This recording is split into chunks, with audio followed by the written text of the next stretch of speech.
What's up, guys? This is the Vikings and Next Doors with John Gramer. I'm your host, John Gramer, and in today's podcast, I'm going to do what I actually did not plan on doing at all. My brother actually reminded me. Review of Week 1. I did not plan on doing a post-game review. I should have because there's a lot of stuff to talk about, but I also postponed it till 2 days later, so here we go. Let's start. Penalties, and more penalties. So many penalties, and they were all on the Vikings. So many false starts, so many illegal formations. The Vikings offensive line seemed to false start every other play, and there were even a couple from other players, but it was most all on the offensive line, so I'll just focus on that.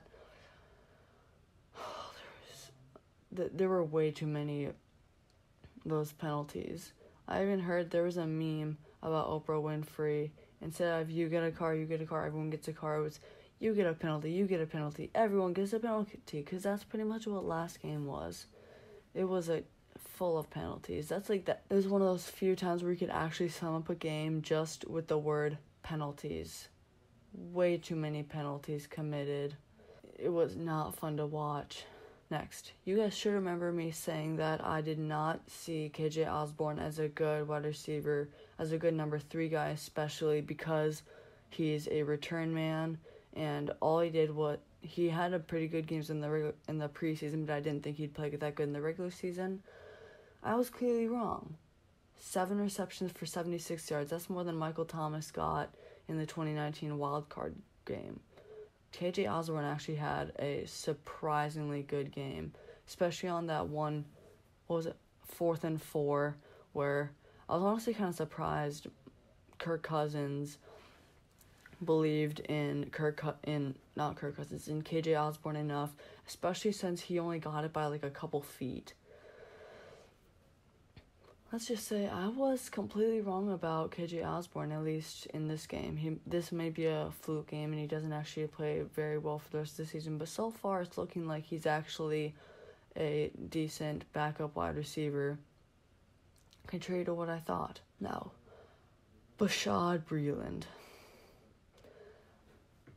I was wondering at certain times of the game why our passing defense was so bad. I was thinking, gosh, why... We have Patrick Peterson. How are we this bad? And I forgot Bashaud Breeland. He was targeted the whole game. He got 8 targets. 8 targets all game and allowed 5 receptions. I actually saw on Pro Football Focus, which is where that's the only place I could actually get these numbers because they're the site for all nerdy football stats. He had an overall rating of 20 for that game, which makes perfect sense. He had a horrible game. He allowed 5 catches to T. Higgins. I didn't know why T. Higgins was having such a big game, but I forgot that's who he was on. And then also early in the game when Jamar Chase had that long touchdown, Bashaud Breeland was on him. Bashaud Breeland even allowed an early touchdown pass to Tyreek Hill in the preseason. I don't like Bashaud Breeland. I was hoping that he'd be pretty good because I assumed that he was a pretty good cornerback for the Chiefs, but I'm not sure if he's actually that good. Based on the last game, he had to just defend T. Higgins and also Jamar Chase. One is a rookie, the other is still an unproven good wide receiver, and he couldn't even defend them. Starting back up again, my camera was about to die earlier. Now it is nighttime. It's almost 8:30. I had some sports practice, and then I had started doing other stuff before I went on to this. But let's keep on going with Bashaud Breeland. I already hate Bashaud Breeland. I really thought he was going to be good. I thought we had good cornerbacks. Obviously, Patrick Peterson is good. He's not bad. He's still a solid corner. He's not going to do anything stupid, and this is really glaring. So, yeah, Bashaud Breeland, I thought he was good because he was one of the better cornerbacks on the Chiefs. First of all, in the preseason when we played against the Chiefs, he played stupid against Tyreek Hill, thinking, okay, you know what? I'm just gonna guard him. You can't do that on Tyreek Hill. You need either double coverage, or you need to be able to plan for him to go deep, which he did, and that's how he dusted Bashaud Breeland, dusted his own former teammate. And like, they were former teammates. He should have known to do that. He should know Tyreek Hill really well and know, hey, I need to respect his speed.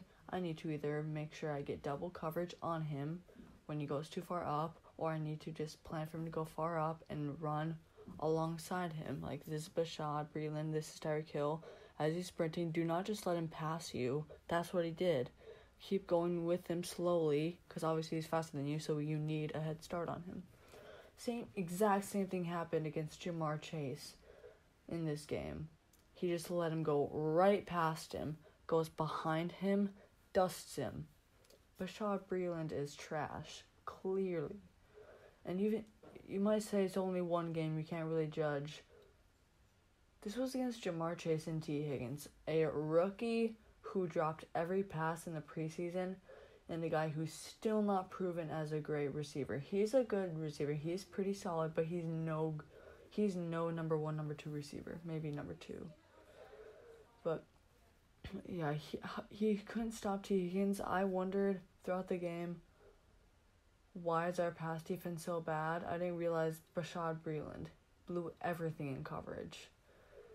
I'd really like to see Mike Zimmer start Mackenzie Alexander. He's never started him ever. Even he was drafted in 2016, but even up until 2019, in his last year with us, along with Xavier Rhodes and Trey Waynes, he was behind Xavier Rhodes and Trey Waynes, and then even Mike Hughes in like the 2018 and 19 season, when Mike Hughes was an upcoming player.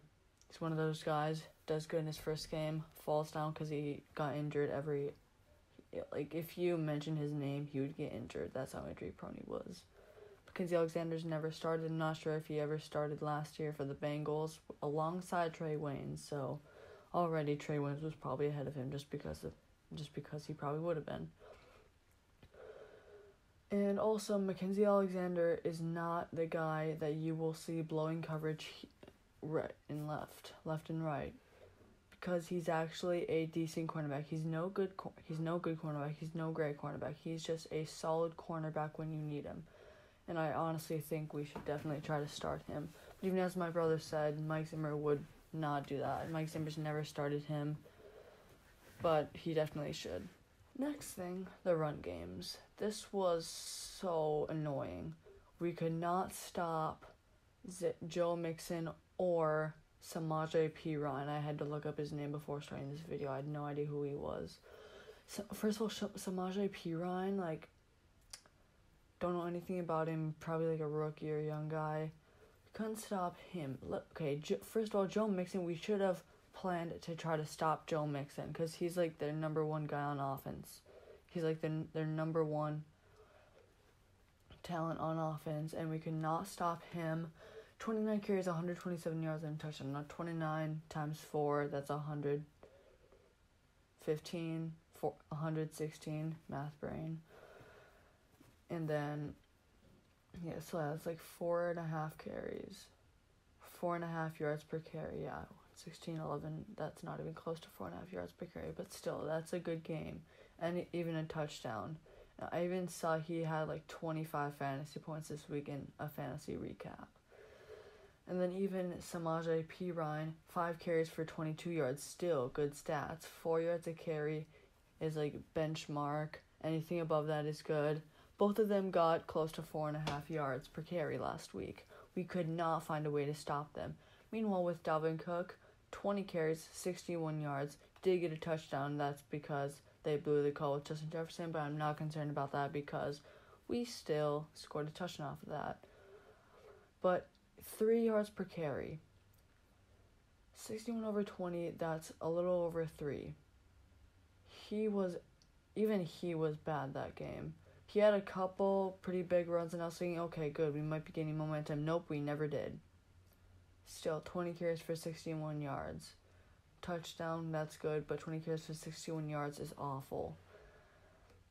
I don't know how we could not figure out a way to stop the Bengals run game, especially when we had Everson Griffin, Michael Pierce, Eric Kendricks, Everson Griffin. Those are 4 guys that could get tackles. Obviously, Danielle Hunter, Eric Kendricks, and Michael Pierce because they're box 7 guys, but also Harrison Smith is the best tackling safety in the league. He did allow a missed tackle to Joe Mixon, though. But that's because we couldn't figure out a way to stop Joe Mixon. Probably because Mike Zimmer noticed Bashaud Breeland was lacking in coverage, and we tried to cover for the pass game too, and we couldn't cover for either. Now Tyler Conklin. He had a good game. 4 receptions, 41 yards. And even had a 27-yard reception late in the game. That was with less than 2 minutes left. That was a huge play for us to eventually tie it up. We were looking bad from a couple times that whole drive. And Tyler Conklin came up clutch for 4 receptions, 41 yards. That's a little less than the type of stuff that you'd see Kyle Rudolph getting. Kyle Rudolph was a good guy.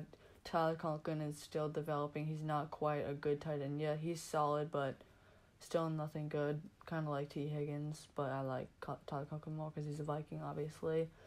And then also, late in the game when we were losing by so much to the Bengals, we were down 21-7. We went on a 17-3 run. Consider that. Obviously, early on in the game, we get so many penalties, which makes us get really far behind. Couldn't play any defense. We couldn't stop the run game. Couldn't stop the pass game. Brashad Breeland. I hate that guy. And yet, we still made a big comeback, which was huge. Shows the Vikings are so bad. They allowed so many penalties. Yeah, then why did we come back and tie the game with so many penalties? Maybe that's because we are still a legitimate team. Offensively, it's still questionable. First of all, KJ Osborne, actually good. Tyler Conklin, good. Jefferson didn't do a whole lot, but Thielen, I have almost everyone in all those guys in fantasy other than Dalvin Cook. Thielen got over 30 fantasy points. Huge game. But yeah, the 17-3 run was really big. Obviously, it's really big, but just think the game would have been long gone if we didn't get that. And somehow we still clutched up and went on that run. Last thing, Dalvin Cook's obvious miscalled fumble in overtime. That was not a fumble. How in the world did the refs not overturn that call? You could literally see him butt down on the ground, then it came out. Even I was thinking, it's so close. You gotta really watch it closely. Watch it closely. He hits the ground. The ball's still in his hand. Of course, his hand was coming out, but that does not mean he lost possession. Even you could have your hand out like this with the ball in it. Like, for instance, go OSU Cowboys. Even like this is not lost possession. That's pretty much what it was. As the Bengals player takes it out, it was pretty much it's close to his body, comes down, hits the ground, then it comes out. You could clearly see it. It was obvious that he didn't fumble it, and the refs made a bad call calling it a fumble, which obviously ultimately cost us the game. And then also, our defense should have clutched up on that last drive. I'd like to blame it on Bashaud Breeland because I don't like him, but it probably wasn't his fault. Not sure who was on that one tight end though. It was a 3rd and 1 or 4th and 1. They called the play action. Danielle Hunter. He had an open lane to the quarterback, but he was, stumbling and had to get himself back up. And then we just have a wide open tight end. He goes and gets a huge against us and up in field goal range. But that call was not a fumble. I've heard I've heard people complain about the 2 missed calls. First of all was the Justin Jefferson one, which was a touchdown. That was a touchdown, but Dalvin Cook still scored on the following play, so not worried about that really at all. But then Dalvin Cook's fumble, it wasn't a fumble. And it annoys me so much to think that the refs actually thought that was a fumble when it clearly was not. Anyways, guys, thanks so much for watching. See ya.